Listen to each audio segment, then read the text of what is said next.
Buenas noches. Este es el reto de la semana 6. Voy a utilizar la opción 2, es grabar los 15 minutos en inglés. Profesor y compañero, pues puedo partir el video en dos porque YouTube no deja subir como el video en sí. Okay, this is a text, the information processing and management of financial risk tolerance profit from tax.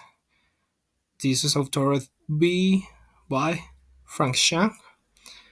The abstract is traditional individual financial rights tolerance information is granted by a questionnaires or similar structured psychometric tools, an abundant digital for print and as an unstructured alternative is less investigated. Leveraging such information can possibly support large-scale and cost-efficient financial service. Therefore, I explore the possibility of building a computational model that dislikes risk tolerance information from user text in this study and discuss the design principles discovered from empirical results and their implication specifically. A new quaternary classification tax is defined for text meaning-based rights profiling experiments. Show that pre-trained large language models set a baseline micro F1 of circa 0.34. Using a convolutional neural network CNN. The reported system achieves a micro F1 of circa 0.51, which significantly outperforms the baseline and is a circa 4% Feared improvement over the standard CNN configuration. Micro F1 of circa 0.47 textual feature richness and supervised layering are found to be the key contributors to model performance below their machine learning strategies suggested by previous research. Data augmentation and multitasking are less effective. The finding confirmed user text to be a use of a risk profiling recurse and provide several insights on the tax. 1. Introduction. Risk has been a central topic in finance from very beginning, and this is still a critical concept in many financial decision making and modeling process today. For example, the capital asset pricing model CAMP calculation market risk premium at an aggregated level and use it to explain different aspects of returns from different financial assets. The asset allocation models use the risk aversion at the individual level to decide the optimal portfolio holding ways. Banks use companies auditing and fraudulent risk information. Platforms use individual credit risk inferred for their self-disclosures to make leading decisions. The digitali- digi- digitalization trend of the financial market, the increased diversity of financial products, and the rising influence of retail inversion together add more uncertainty to investing. As a result, investors may suffer the risk of lost income or even lose the principal when investing. In such a context, investors need to choose investment projects based on their investment goals and risk profiles, and many investors will consult with financial advisors before investing, despite the accompanying costs.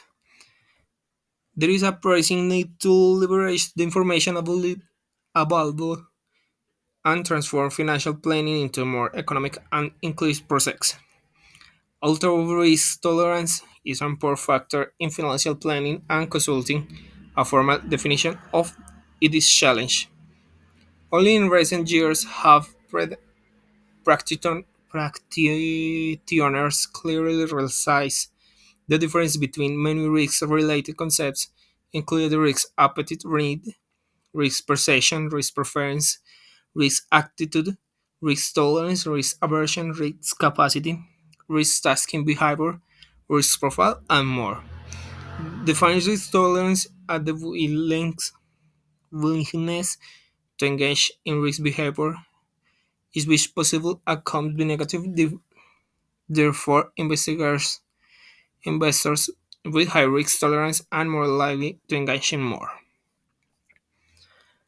High risk investments will investors with low risk tolerance tend to be more conservative, understand, understanding such investors' risk tolerance information helps financial institutions gauge customers' comfort level with investment risks and provide customers with personalized information. In order to help customers make better financial decisions, financial institutions need to provide customers with appropriate guidance. Before investigating, many institutions require customers to answer questions in survey. They completely invest portfolios and provide customers with service and suggestions based in, on the survey's results. There remains a standard procedure for digital service, e.g., robo-advisory. Investors are classified into different categories according of the amount of loss they can tolerate. A common practice viewed by financial institution is to divide users' risk tolerance into several categories, e.g., radical, moderated, and conservative. DBX Bank, e.g., currently customize each of these 10 portfolios into loan, stick, risk level 2, conflict cruising, risk level 3, and fast and furious, risk level 4. For the DG portfolio, invest products. Numbers previous studies argue the risk tolerance is closely related to other personal traits at an individual level, and as investor behavior and goal to be understood through risk tolerance together with cognitive and emotional bias, as well as investigation sentiment. For instance, Pompeo and Longo suggested that investment advisors consider client gender and personality to ask risk tolerance before executing an investment program according to the follow four-step method. 1. Ask your client to make a personality type test. 2. Evaluate response to determine personality type. 3. Assess risk tolerance using the type and gender based risk tolerance scales. 4. Execute investigation program. Noble and Greb advise to better understand clients' risk-taking behavior by evaluating their risk tolerance, which was influenced by their risk profile, risk perception, and risk need. Voy a dejar el primer video por acá. Lo voy a partir en dos. Continuaré en la segunda parte.